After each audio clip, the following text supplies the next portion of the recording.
February 26th, 2012. For all of their brilliance on the small screen, the stars behind Community are far more than just TV actors. They're a remarkably talented bunch, and in the last year, their careers have flourished. Here are just a few examples. Alison Brie and Ken Jeong are blossoming into major film stars, with the former landing parts in the slasher film Scream 4 and the rom-com The 5-Year Engagement, and the latter reprising his breakout role in The Hangover Part 2. Despite the long days he's putting in at Community, Joel McHale is somehow continuing to host his satirical pop culture show The Soup, and just recently had the cast on for a special appearance. Childish Gambino's music career has taken off, with his debut album Camp selling 242,000 units, peaking at 11th on the Billboard 200, and peaking at 2nd on each of the rap and R&B hip-hop charts. And tonight, Jim Rash has joined some esteemed company by bringing home not an Emmy, but an Oscar. He and his co-writers won Best Adapted Screenplay for their comedy drama The Descendants, and on stage, Rash had some fun, taking a playful jab at Angelina Jolie's power pose. With the cast's various successes and the return from the forced hiatus in a few weeks, Community seems to be on track for a smooth, drama-free couple of months. Nah, you know better than that by now. Play the intro. This is the story of Community. I'm Alex Wong.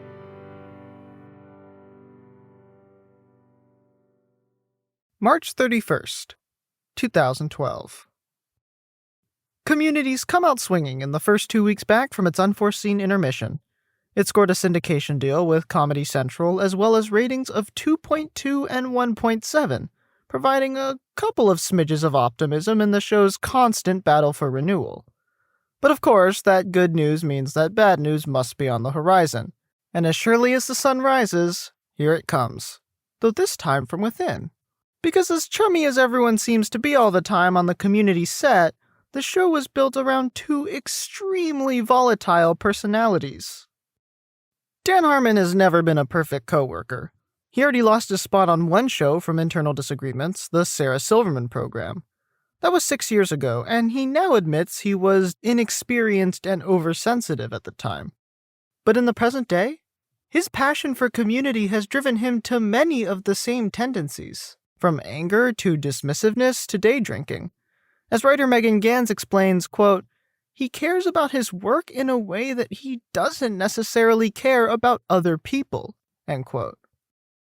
Yet while knowledge of Harmon's difficulties are mostly limited to his fans, anyone who knows show business knows about how difficult Chevy Chase can be. His Saturday Night Live stint was notoriously bumpy, with stories emerging from the time involving homophobia, sexism, and plain old nastiness.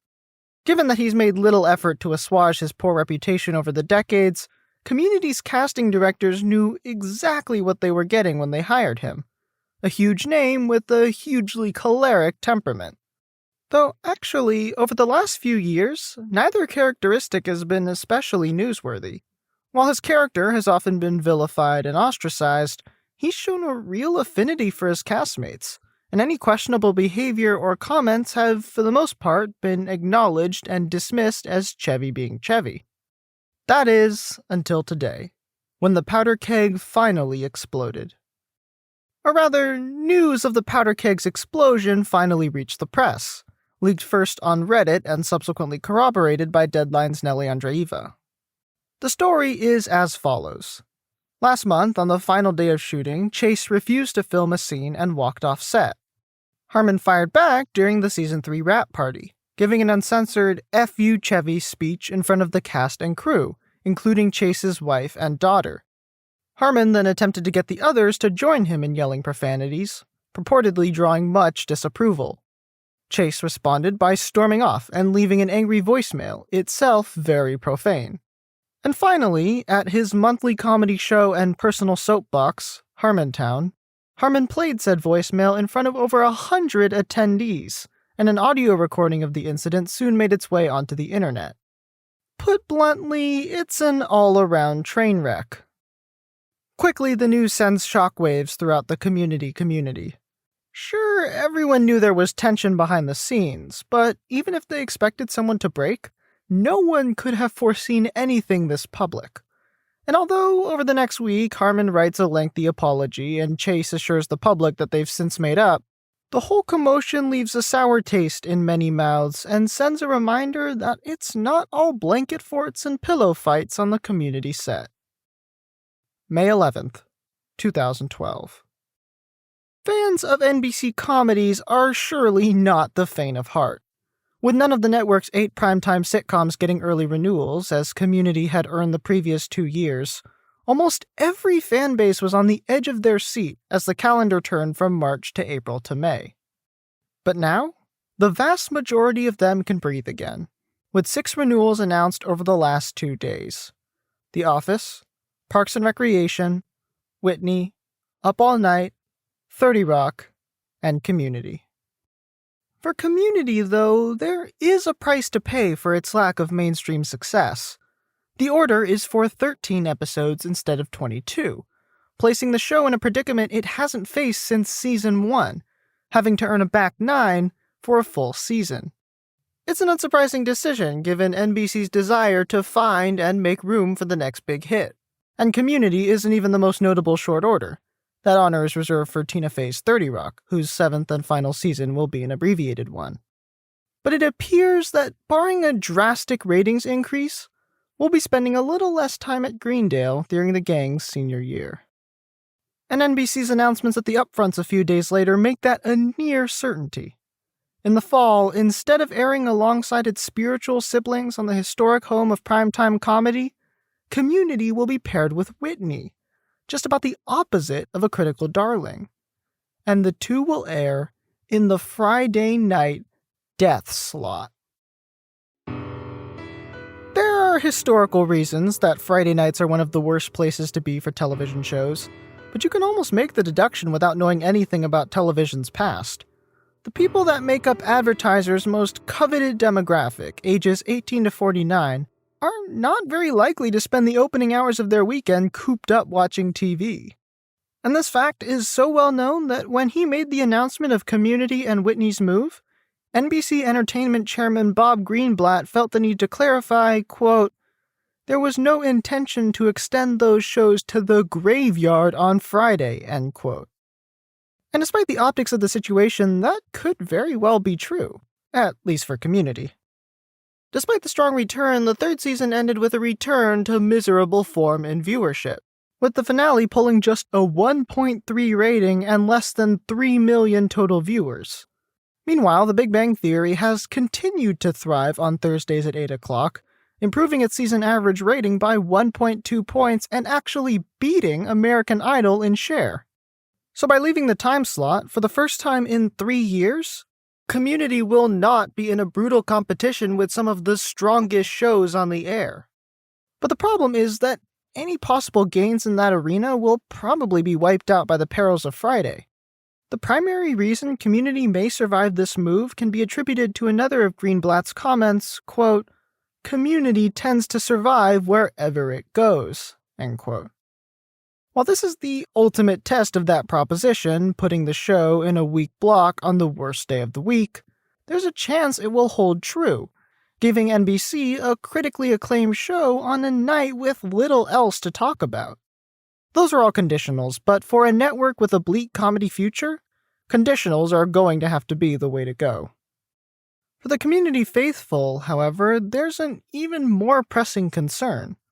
With just 4 days left before the season finale, one key figure has still not signed on for Season 4, Dan Harmon. The general understanding is that for all of his faults, Community would have a hard time staying Community without him, and as Vulture reports that no intense talks have happened between Sony and Harmon as of today, that prospect seems increasingly likely. But with the 3rd season coming to an end, through all of the drama and uncertainty, one factor has stayed constant. The fans are as active and vocal as ever, buoyed by the benching and rating struggles. On the final AV Club review of the season, Emily Vanderwerf writes, quote, "Now, come on, 100,000, you know you can do it," end quote. and the readers grant her wish, somehow leaving 223,000 comments. For each and every member of the cast and crew, Community's fans have been a beacon of hope, and the longer the show airs, the more they owe to those that have supported them from the beginning. And as a little way of saying thank you, as the final montage of the final episode of the season fades to white, only a hashtag remains on the screen. 6 seasons and a movie.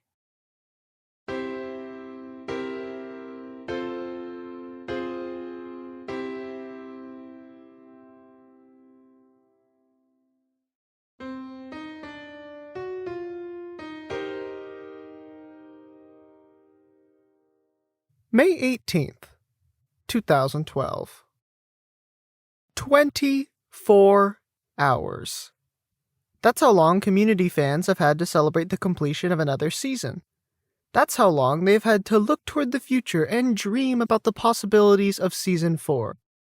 And that's how long it took Sony Pictures Television to fire Dan Harmon. As of today, the showrunner has been relieved of his duties. This move was not out of the blue. Just last week, NBC's Bob Greenblatt said, quote, "I expect Dan's voice to be a part of this show somehow. I'm just not sure if that means him running it day to day or consulting on it," end quote. But it's official now. The man who arguably most personifies Community has been relegated to a consulting producer role. And possibly not even that. Reports begin to surface about the reason for Harmon's firing, but much of the writing was already on the wall. Harmon's relationship with Sony was already strained, as exemplified by his signing of an unusually short one-year deal after Season 2 that demonstrated the studio's lack of faith in Community and lack of faith in Harmon's vision of the show. He didn't have much outward support from Greenblatt either, with the NBC chair saying, quote, "Shows lose showrunners all the time and do well," end quote. Clearly, the higher-ups had no qualms about replacing Harmon, and set themselves up in prior years to be in a position to do so. There's also the issue of ratings, which undoubtedly had to do with his departure. Plenty of producers are eccentric, opinionated, or difficult to work with. This is Hollywood, after all. But the worse a show performs, and the less money it makes, the less room there is for error.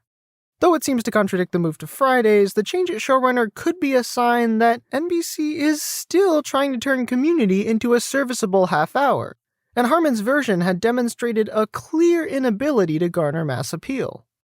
That being said, he did oversee Community's survival for 3 seasons and 71 episodes, which brought another factor into the equation: syndication.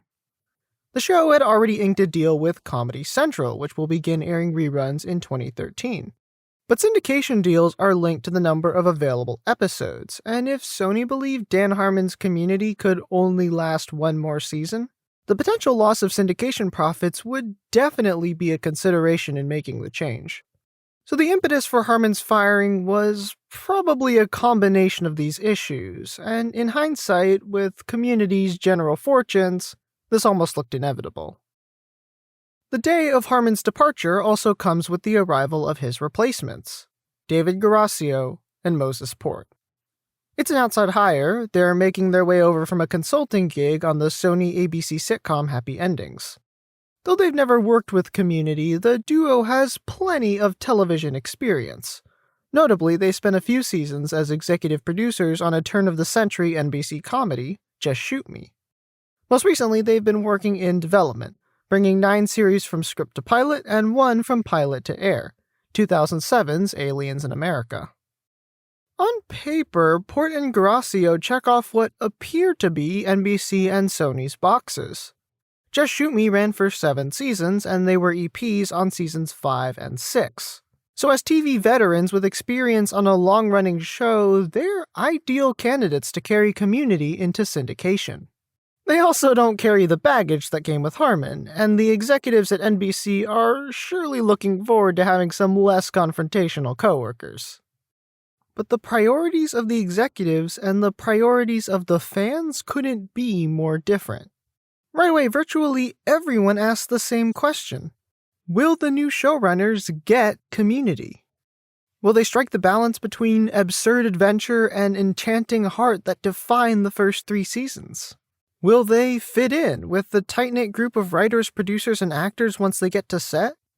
Will they understand how to interact with the show's online community when they have no social media presence? To those who have been following Community since the beginning, this is why Harmon's departure is so much more than just a change in leadership.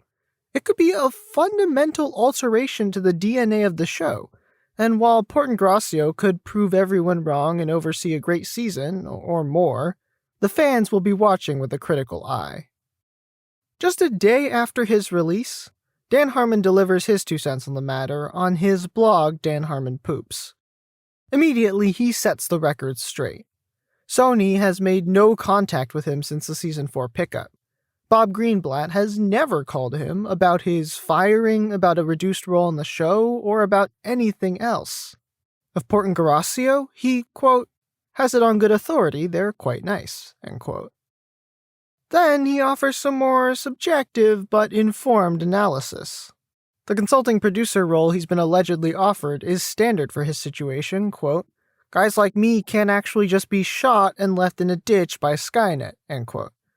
The position itself is a non-starter, quote, if I actually chose to go to the office, I wouldn't have any power there. Nobody would have to do anything I said ever, end quote. And he knows the show will be different, quote, I'm not saying you can't make a good version of Community without me, but I am definitely saying that you can't make my version of it unless I have the option of saying it has to be like this or I quit roughly 8 times a day, end quote. Harmon's genuinely hurt by not only the decision to let him go, but by what he perceives as a serious lack of communication, and it appears that his run on Community is over. Reaction continues to pour in throughout the following week, but perhaps no opinion matters more than that of the cast. And as they start to publish their feelings on the news, it speaks volumes that for whatever Harmon's faults may be, this is their response. Jim Rash. I owe the last 3 amazing years to Dan Harmon's brain. Allison Brie. I'm in creative debt to Dan Harmon who let us ride the coattails of his integrity, pushing boundaries and making effing awesome TV. Danny Pudi. You gave us Community, and you gave me a beautiful gift. Gillian Jacobs. I'm so grateful to Dan Harmon for my role, the show, and everything else. Joel McHale. You gave me the role of a lifetime and 3 of the best years of my life. And Yvette Nicole Brown. So many thoughts, so little room. I guess I heart you and thank you to infinity will have to do for now. This will be a new era of Community. Sure, there's been heavy writer turnover over the last couple of years, but Season 4 will bring a wave of changes that no one could have prepared for. Creator Dan Harmon? Gone. Executive producers Neil Goldman and Garrett Donovan? Gone. Chris McKenna, one of Community's most prolific writers? Gone. Dino Stamatopoulos, writer and Starburns? Gone. Joe and Anthony Russo, executive producers and directors of 44% of Community's episodes? Gone. A few notables will return, including executive producer Andy Bobrow and writer Megan Gans. But the new truth is something that would have been unthinkable a year ago. The soul of Community is up for grabs.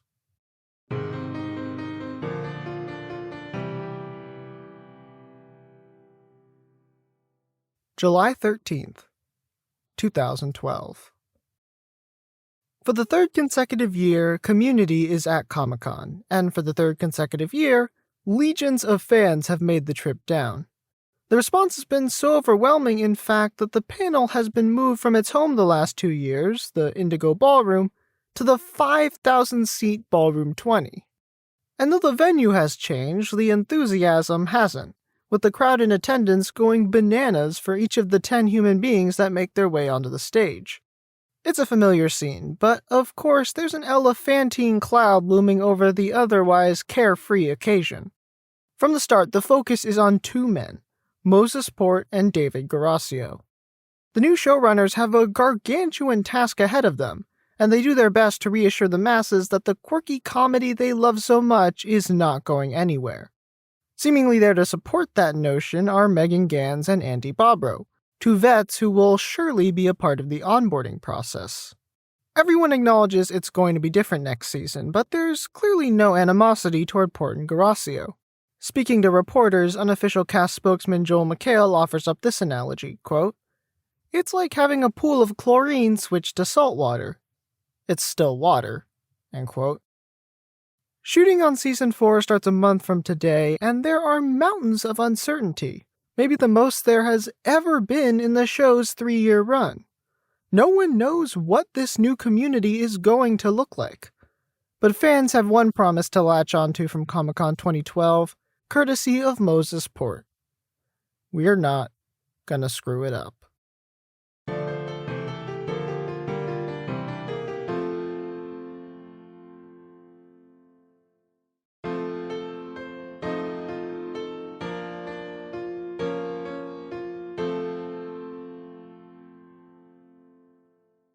October 8th, 2012. Community returns in 11 days, but the TV world is abuzz for an entirely different reason. NBC's back, baby! Well, sort of. To the surprise of many, 2 weeks into the new television season, the Peacock has leapfrogged its way into first place in the coveted 18 to 49-year-old demographic. It's primarily been doing it on the back of The Voice, which is killing it on Monday and Tuesday nights and, crucially, providing a healthy lead-in to the unproven shows directly following it. Tantalized by its first taste of success in quite a while, NBC is trying to make the most of it. Because while the singing competition craze has gifted the network new life, the revival hasn't reached the down-ballot ratings, with new Wednesday comedies floundering and old Thursday comedies continuing to be trouble spots. And given that we're a week and a half away from what would be the premiere of a 4th sitcom block on the worst day of the week featuring 2 already low-rated programs, the suits have a decision to make. And as they make it, they must simultaneously prepare for the storm to follow when they announce that once again, Community's season has been delayed. Oh, and Whitney's too. The justification? From a press release that takes 2 or 3 readings to decipher, it appears that NBC has become content with the fact that it has 2, maybe 3 good nights in it, and it's going to do everything in its power to ensure it wins those nights.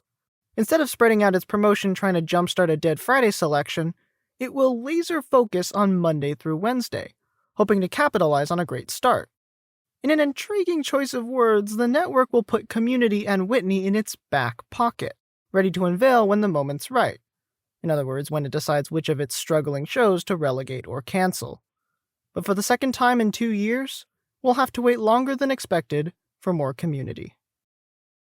Certainly the fans are disappointed that their treasured sitcom is not coming back quite yet, but the reaction this time around is not nearly as severe, for a few reasons. One, the episode order is already 13 instead of 22, and there's no fear of lost episodes. The original premiere date of October 19th was pretty late to begin with. More importantly, though, the decision has opened the door for a departure from the dreaded Friday block. Community will likely either end up on Wednesday, where NBC claims it will increase promotion, or Thursday, its old home. Either way, it keeps the flame of popular potential alive, however minuscule it may be. But while the move may be helpful in the long run, in the last 12 months, the Community faithful has dealt with a benching, its creators firing, and now a postponement. As a Redditor posts on everyone's behalf, "For the love of God, NBC, why are you making us feel these things?" The mixed emotions return just 10 days later, as the much-maligned Animal Practice is the first new fall show to get the axe. If you thought Community's ratings were abysmal, get a load of this. Just a few weeks into its lifetime, the veterinary comedy starring Annie's boobs, the monkey, was already down to a 1.0. Without a rabid fanbase, NBC felt no hesitation in discarding the show, leaving it a golden opportunity to sub in one of the delayed Friday nomads and make good on its promise made just 10 days earlier. Starting November 14th, coming out of the back pocket and into Wednesdays at 8 will be Whitney. Turn it On the bright side, at least there's now a precedent for bringing back the former Friday shows, and NBC is clearly not afraid to pull a quick trigger. With Whitney's new neighbor, Jimmy Fallon's Guys with Kids, continuing to put up poor showings at 8:30, there's still a chance that Community could return in the fall. But so much remains unknown, and the fans remain at the whim of whatever decision the network makes. Meanwhile, back on set, the cast continues to be adorable. The day after Animal Practice's cancellation is October 19th, the originally scheduled date of Community's Season 4 premiere. But there's no Community, so in its place, the show connects with its fans the best way it knows how, a special episode of Troy and Abed in the morning. While staying completely in character, the dynamic duo does their best to explain their morning show's absence. Abed lets the audience know that, quote, even though the powers that be agreed to put the premiere on October 19th, they couldn't decide where to put October 19th, end quote. He and Troy then go on to spell out how October 19th is a state of mind, brought on by kittens crawling into cardboard boxes, random acts of kindness, and the 4th of July? This is still Community, so meta shots must be taken. As Abed remarks that the mystical powers that be know what they're doing, Dean Pelton barges in to announce that he's given Annie's boobs a TV show, taking a parting shot at the deceased Animal Practice. But the overall tone is optimistic, and this little snippet of Greendale placates the starving Community zealots, who are now looking forward to October 19th, whenever that may be. October 30th, 2012. Last year, they had to wait 3 months for an announcement of their return. This year, they had to wait 3 weeks. Yvette Nicole Brown is the first to break the news on Twitter. Community is coming home. It returns on February 7th to Thursdays at 8. And its old friends will be right there waiting. 30 Rock has wrapped up its fantastic 7-season run, making room for Community to come back. But Parks and Rec and The Office are hanging in there, and the 3 comedies will have one final hurrah as one of the most acclaimed 90 minutes on television. Its time slot partners haven't left either, with American Idol still being American Idol, and The Big Bang Theory growing into a ratings monster. It's not a best-case scenario, but given the circumstances, it's hard to imagine what would be. Community survived 3 years in this slot, and both the show and the network know what they're going to get. Unfortunately, they won't get it until February, and the holiday episodes are going to be really confusing. But once again, Community lives another day. November 21st, 2012. Chevy Chase has been unhappy for a while, but since his very public spat with the now-departed Dan Harmon, he can't seem to stay out of the weeds. Just a few weeks after the initial reports of unrest, a leaked year-old phone call from Chase to Harmon made the rounds. In it, Chase tears into the show, calling it bleeping mediocre and adding, quote, "I've been making a lot of people laugh. A lot better than this," end quote. A little less than a month later, he gave a muted yet revelatory quote telling Vulture, quote, "I love the people I work with. They're all good kids and they do very well in their parts. But I don't think anyone has a sense of what to do with me. So I got to play some gray-haired, biased, bigoted guy," end quote. By September, his love of the cast hadn't wavered, but neither had his general displeasure. Quote, "The hours are hideous, and it's still a sitcom on television, which is probably the lowest form of television," end quote. And 1 month ago, in a moment of frustration on set, he said, and I'm paraphrasing here, "Pierce is becoming so bad he might as well call Troy and Shirley the N-word." Except Chase did say it, and quickly apologized to his castmates.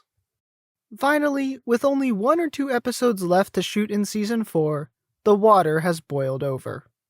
Effective immediately, Chevy Chase is no longer a part of Community. The split is mutual, supposedly, and it's pretty obvious what happened. The animosity simply became too much. But just because you could have seen it coming doesn't mean it's any less noteworthy, and it seems appropriate that in a year of high-profile departures, the last to go would be a member of the Greendale 7. Community has already been to hell and back just to stay on the air, but with plenty of new faces behind the cameras, even the most fervent of supporters have had to face a foreign question. What is Community going to look like when it returns in the spring? Is it going to be the show they know and love? And what happens if it's not? But these fans know their show is living on borrowed time, and they're always proud to back what has been the most inventive comedy on the air for the last 3 years. And as the 4th season approaches, they shift back to a familiar tone, or rather, hashtag, 6 seasons and a movie.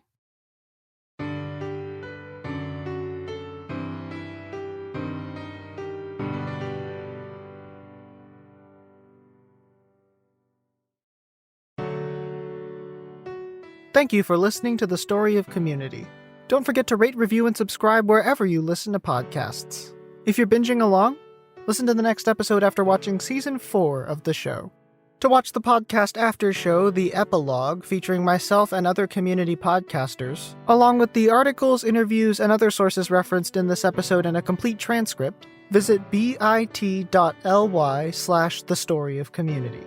You can follow the podcast on Twitter at StoryofCommPod, on Instagram at The Story of Community, and on the Community Podcast Discord at bit.ly/podcastcentral. The Story of Community is written, produced, and edited by me, Alex Wong. Music is composed by Alex Wong and played on MuseScore using the Chateau Grand sound font by John Neubauer. I'd like to give a shout out to the Community Podcast Network for their assistance throughout this project. You can find links to all of the other fantastic community podcasts on the same website, bit.ly/thestoryofcommunity. Also special thanks to Deborah Wong, Evan Angler, and Chris Revel at Let's Chat Media for their feedback and advice. On the research side, thank you to the Wayback Machine at archive.org and the Reddit search tool at camas.github.io/reddit-search for saving me countless hours of fruitless digging. This podcast is produced using Adobe Audition and distributed through Spreaker. See you next episode.